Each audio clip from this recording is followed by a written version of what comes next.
नमस्कार दोस्तों, स्वागत है आप सभी का आपके अपनी प्रोग्रेसिव एजुकेशन के यूट्यूब चैनल पर। मैं पूनम यादव। आज की वीडियो दोस्तों हमारी पॉलिटी की है, जो कि तीसरे नंबर की वीडियो है। तो आज की इस वीडियो में भी हम बहुत ही अच्छे अच्छे प्रश्नों को करने वाले हैं, तो वीडियो को पूरा एंड तक देखिएगा। वीडियो अच्छी लगे तो लाइक शेयर एंड सब्सक्राइब जरूर करिएगा। तो शुरू करते हैं बिना किसी देरी के आज की इस वीडियो को। तो पहला क्वेश्चन है आपकी स्क्रीन के सामने, देशीकरण द्वारा नागरिकता प्राप्त करने का एक तरीका क्या है।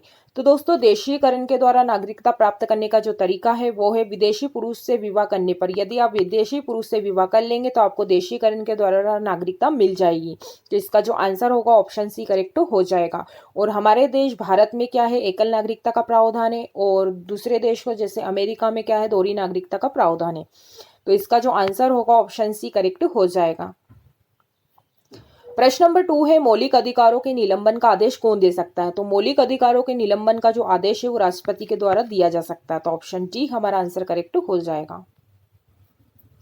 प्रश्न नंबर 3 है, भारतीय संविधान के किन अनुच्छेदों में नागरिकता संबंधित प्रावधान किए गए हैं।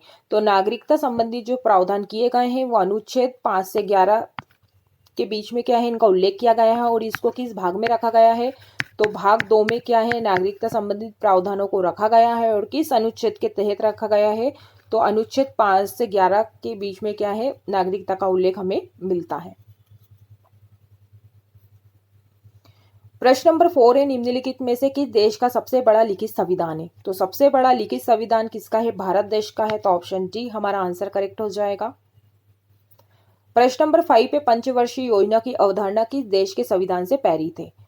तो ये है सोवियत संघ से। तो ऑप्शन ए हमारा आंसर करेक्ट हो जाएगा। प्रश्न नंबर 6 है, भारत में कार्यपालिका का अध्यक्ष कौन होता है। तो भारत में जो कार्यपालिका का अध्यक्ष होता है वो होता है राष्ट्रपति। तो ऑप्शन ए हमारा आंसर करेक्ट हो जाएगा। प्रश्न नंबर 7 है, जब संविधान लागू हुआ था तब उसमें कितने भाग थे। तो जब संविधान लागू हुआ था उसमें कितने भाग थे, तो 22 भाग थे। तो ऑप्शन डी हमारा आंसर करेक्ट हो जाएगा। 22 भाग थे, 8 अनुसूचियां थी, और कितने आर्टिकल थे, तो आर्टिकल थे 395 क्या थे, आर्टिकल थे।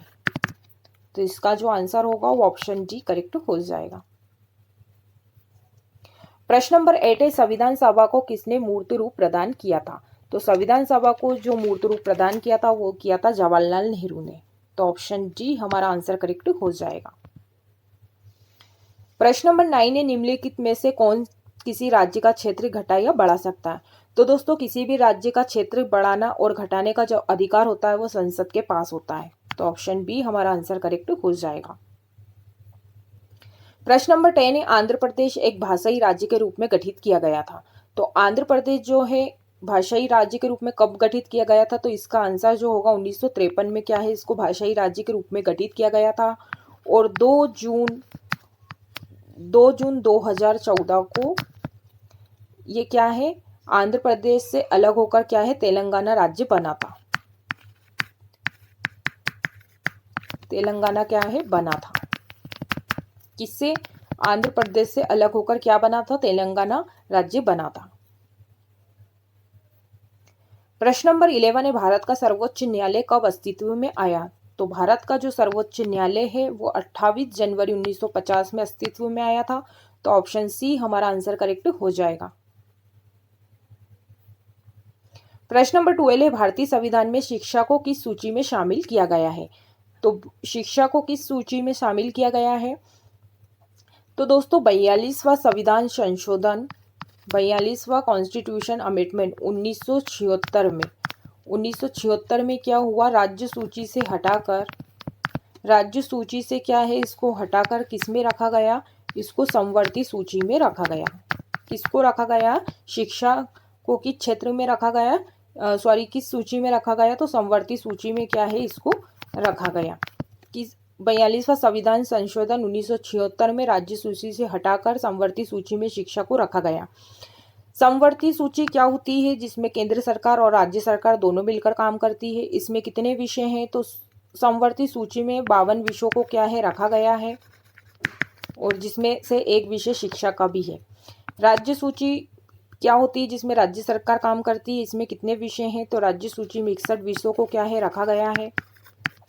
संघ सूची क्या होती है, जिसमें केंद्र सरकार काम करती है। इसमें कितने विषयों को रखा गया है, तो इसमें कितने 100 विषयों को रखा गया है। तो दोस्तों जो शिक्षा को जो है कि सूची में रखा गया है, तो समवर्ती सूची में रखा गया है, तो ऑप्शन बी हमारा आंसर करेक्ट हो जाएगा। इन 52 विषयों में से ही एक विषय किसका है, शिक्षा का है। चलते हैं नेक्स्ट प्रश्नों की ओर। प्रश्न नंबर 13 है, भारतीय संविधान का भाग 2 निम्नलिखित में से किसके बारे में उल्लेख करता है। तो अभी हमने इस पिछला क्वेश्चन देखा है कि भाग 2 किस से संबंधित है, तो नागरिकता से संबंधित है। तो और किस अनुच्छेद में रखा गया है, तो 5 से 11 के बीच 5 से 11 के अनुच्छेदों में क्या है, नागरिकता के बारे में उल्लेख मिलता है। और किस भाग में रखा गया है, तो भाग 2 में रखा गया है।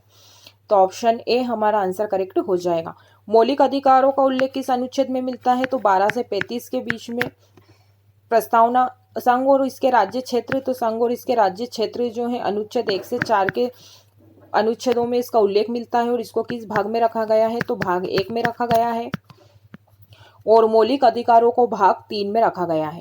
तो इनको मौलिक अधिकारों को किस भाग में रखा गया, तो भाग 3 में रखा गया है। और आर्टिकल 12 से 35 तक जो है मौलिक अधिकारों के बारे में हमें बताते हैं। और संघ और इसके राज्य क्षेत्र जो होते हैं, अनुच्छेद 1 से 4 के जो अनुच्छेद होते हैं वो हमें संघ और उसके राज्य क्षेत्र के बारे में बताते हैं। और नागरिकता का जो है भाग 2 में रखा गया है। और किस अनुच्छेद में रखे गए, तो 5 से 11 के अनुच्छेद जो है हमें नागरिकता के बारे में जानकारी देते हैं। तो इसका जो आंसर होगा वो ए करेक्ट हो जाएगा। चलते हैं नेक्स्ट प्रश्नों की ओर। प्रश्न नंबर 14 है, भारतीय संविधान में कौन से अनुच्छेद शोषण के विरुद्ध अधिकार से संबंधित है। तो शोषण के विरुद्ध का अधिकार जो है किस अनुच्छेद में है, तो इसका जो आंसर हो जाएगा वो ऑप्शन ए हमारा करेक्ट हो जाएगा।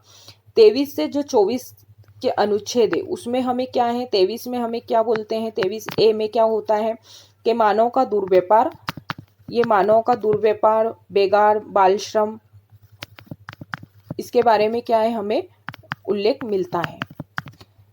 और अनुच्छेद जो 24 है, 24(1) में हमें क्या मिलता है, बाल श्रम,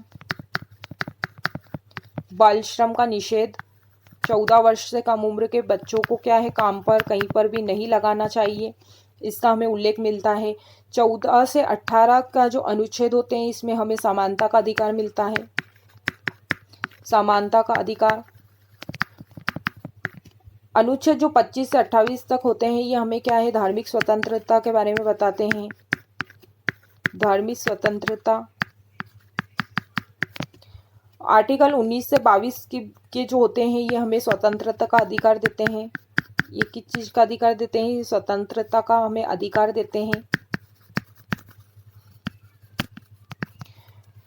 तो दोस्तों हमसे बोला है कि शोषण के विरुद्ध अधिकार किस अनुच्छेद से संबंधित है, तो ये है 23 से 24 के जो अनुच्छेद है वो हमें क्या है, शोषण के विरुद्ध का अधिकार देते हैं कि मानव का दुर्व्यापार नहीं करना चाहिए, बेगार, बाल श्रम है ना, 14 वर्ष से कम उम्र के बच्चों को काम पर नहीं लगाना चाहिए। तो ये हमें क्या है, शोषण के विरुद्ध का अधिकार देते हैं। तो ऑप्शन ए हमारा आंसर करेक्ट हो जाएगा। चलते हैं अगले प्रश्नों की ओर। प्रश्न नंबर 15 है, भारतीय संविधान का इनमें से कौन सा अनुच्छेद अल्पसंख्यकों के हितों के संरक्षण से संबंधित है। तो अल्पसंख्यकों के हितों के संरक्षण से जो संबंधित अनुच्छेद है वो है 29। तो ऑप्शन डी हमारा आंसर करेक्ट हो जाएगा। प्रश्न नंबर 16 है, भारत के किस वायसराय ने देशी भाषा प्रेस अधिनियम का प्रस्ताव दिया था। तो ये दिया था लॉर्ड लिटन ने। तो ऑप्शन सी हमारा आंसर करेक्ट हो जाएगा। प्रश्न नंबर 17 है, निम्नलिखित में से किसे भारतीय संविधान की आत्मा के रूप में वर्णित किया गया है। तो ये किया गया है मौलिक अधिकार। तो ऑप्शन सी हमारा आंसर करेक्ट हो जाएगा।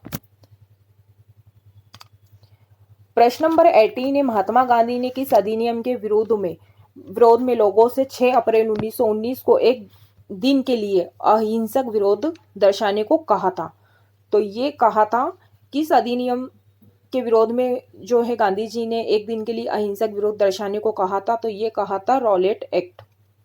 तो ऑप्शन सी हमारा आंसर करेक्ट हो जाएगा। प्रश्न नंबर 19 है, भारत के चौथे राष्ट्रपति कौन थे। तो डॉक्टर जाकिर हुसैन जो थे ये तीसरे नंबर के क्या थे, राष्ट्रपति थे। वराहगिर वेंकटगिरी जो थे ये चौथे नंबर के राष्ट्रपति थे। बीडी जत्ती जिनका पूरा नाम है बसपा दानप्पा जत्ती, तो ये दोस्तों 5वें नंबर के उपराष्ट्रपति थे। और उपराष्ट्रपति के पद पर रहते हुए ही इन्होंने क्या है, राष्ट्रपति का कार्यभार भी क्या है काम किया था। तो इनका अभी परफेक्ट नहीं मिलता है कि बीडी जत्ती जो है कौन से नंबर के राष्ट्रपति, तो इनके बारे में हमें अभी जानकारी नहीं है। ज्ञानी जेल सिंह जो है, ज्ञानी जो जेल सिंह है, ये 7वें नंबर के क्या है राष्ट्रपति थे।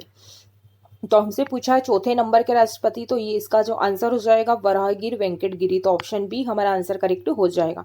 और जो बीडी जत्ती थे ये 5वें नंबर के उपराष्ट्रपति थे, और उपराष्ट्रपति के ही रहते हुए इन्होंने क्या है राष्ट्रपति के रूप में भी क्या है कार्य किया है। तो इनके बारे में अभी हमें पूरी जानकारी नहीं है कि कौन से नंबर के राष्ट्रपति थे। चलते हैं नेक्स्ट प्रश्नों की ओर। प्रश्न नंबर 20 ने भारत की संसद में पहला लोकपाल विधेयक कब पेश किया गया था? तो भारत की संसद में जो पहला लोकपाल विधेयक था वो 1968 में पेश किया गया था। तो ऑप्शन ए हमारा आंसर करेक्ट हो जाएगा। प्रश्न नंबर 21 है नमक पर ब्रिटिश एकाधिकार का विरोध करने के लिए गांधी जी ने किस वर्ष में समुद्र तट दांडी मार्च किया था? तो ये किया था 1930 में। तो ऑप्शन सी हमारा आंसर करेक्ट हो जाएगा। प्रश्न नंबर 22 है भारत में महाभियोग की प्रक्रिया द्वारा किसको उनके पद से नहीं हटाया जा सकता है? तो ये है प्रधानमंत्री। प्रधानमंत्री को क्या है महाअभियोग की प्रक्रिया के द्वारा नहीं हटाया जा सकता है। तो ऑप्शन डी हमारा आंसर करेक्ट हो जाएगा। प्रश्न नंबर 23 है जिला एवं सत्र न्यायाधीश किसके सीधे नियंत्रण के अधीन कार्य करते हैं? तो ये करते हैं राज्य के उच्च न्यायालय के अधीन। तो ऑप्शन बी हमारा आंसर करेक्ट हो जाएगा। प्रश्न नंबर 24 है राष्ट्रीय आंदोलन के दौरान पहला स्वतंत्रता दिवस किस तिथि को मनाया गया था? तो ये मनाया गया था 26 जनवरी 1930 में। तो ऑप्शन डी हमारा आंसर करेक्ट हो जाएगा। प्रश्न नंबर 25 पे भारत के मुख्य चुनाव आयुक्त और अन्य चुनाव आयुक्तों की नियुक्ति कौन करता है? तो ये करता है राष्ट्रपति। तो ऑप्शन डी हमारा आंसर करेक्ट हो जाएगा। तो दोस्तों आज के लिए बस इतना ही। मैं उम्मीद करती हूँ कि जितने भी आज हमने इस वीडियो के माध्यम से 25 प्रश्नों को देखा है, समझा है, आप लोगों को अच्छे से समझ में आ गए होंगे। यदि दोस्तों आप लोगों को वीडियो अच्छी लगी है तो लाइक ज़रूर करिएगा, शेयर करिएगा और कमेंट बॉक्स में कमेंट्स करके ज़रूर बताइएगा कि आपको वीडियो कैसी लगी। यदि दोस्तों मेरी चैनल पर यदि आप लोग पहली बार जुड़े हैं तो प्लीज़ चैनल को भी सब्सक्राइब कर लें ताकि हमारी रोज़ की वीडियो के नोटिफिकेशन आपको मिलते रहे। तो आज के लिए इतना ही, मिलते हैं अगली वीडियो में। तब तक के लिए जय हिंद, जय भारत, धन्यवाद।